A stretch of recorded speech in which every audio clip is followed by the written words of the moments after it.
Olá, queridos amigos. O capítulo 28 de Atos narra os eventos finais do ministério do apóstolo Paulo, destacando seu naufrágio na ilha de Malta e sua chegada a Roma. Este capítulo destaca a proteção divina em favor de Paulo e sua perseverança em sua missão de pregar o evangelho, cumprindo assim o propósito divino de levar a mensagem cristã ao coração do Império Romano.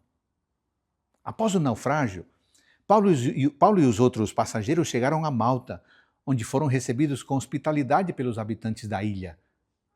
Um incidente notável ocorreu quando Paulo foi mordido por uma víbora e saiu ileso, causando espanto entre os habitantes da ilha, que inicialmente pensaram que ele era um criminoso, mas depois o consideraram especial ou divino. Deus não havia prometido a ele que compareceria diante de César? Pois é, aproveitando essa oportunidade, Paulo curou o pai de Públio, o chefe da ilha, e outras pessoas doentes, o que aumentou o respeito e a boa vontade para com ele e seus companheiros. Depois de 3 meses em Malta, Paulo e os outros embarcaram em um navio de Alexandria e chegaram a Siracusa, depois a Régio e, por fim, a Puteoli, na Itália. De Puteoli, eles viajaram para Roma, onde Paulo foi recebido por outros cristãos, o que lhe trouxe conforto e encorajamento. Em Roma, apesar de estar sob custódia, Paulo teve permissão para morar em uma casa com um soldado que o protegeu, o que lhe deu certa liberdade para continuar o seu ministério. Paulo convocou os líderes judeus locais e explicou sua situação, contando como fora preso em Jerusalém e entregue aos romanos, que não haviam encontrado motivos para condená-lo à morte. Ele explicou que havia apelado a César por causa da oposição dos judeus. Os líderes judeus demonstraram interesse em ouvir sua mensagem sobre o caminho e concordaram em se encontrar com ele numa data posterior.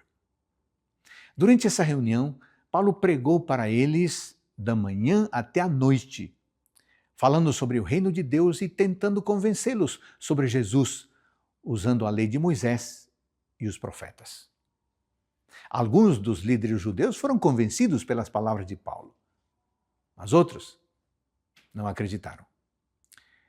Diante dessa divisão, Paulo citou Isaías 6, 9 e 10, falando sobre a incredulidade do povo e proclamando que a salvação de Deus foi enviada aos gentios, que a ouviram. Essa declaração marca um ponto da viagem na pregação do evangelho aos gentios, refletindo o propósito de Deus de alcançar todas as nações. O capítulo e o livro de Atos terminam com Paulo vivendo em Roma por 2 anos, pregando o reino de Deus e ensinando sobre o Senhor Jesus Cristo com ousadia e sem impedimentos. Os eventos narrados no capítulo são um exemplo do plano de Deus para levar o evangelho a Roma, o coração do império. E como Paulo, apesar de suas circunstâncias adversas, continuou fielmente a sua missão. A presença de Paulo em Roma é vista como um cumprimento do propósito de Deus de espalhar a mensagem cristã a todas as nações. Assim, culminando a narrativa de Atos com ênfase na universalidade do Evangelho e na coragem apostólica. Amigos, terminamos a nossa jornada do livro de Atos. Vimos como Deus cuidou de seu povo desde o nascimento da igreja até o fortalecimento dela. De um grupo pequeno, a igreja cristã se transformou num grupo enorme, espalhado por todo o Império Romano. Nessa época, os cristãos tinham um tremendo espírito missionário e rapidamente espalharam o evangelho por todos os lugares. Sabe de uma coisa?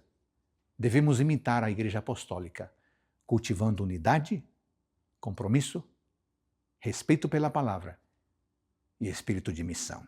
Terminamos Atos. Amanhã começamos o maravilhoso livro de Romanos. Que Deus abençoe você. Lembre, o importante é ouvir a voz de Deus. Estes vídeos são apenas um complemento. Ótimo dia para todos nós.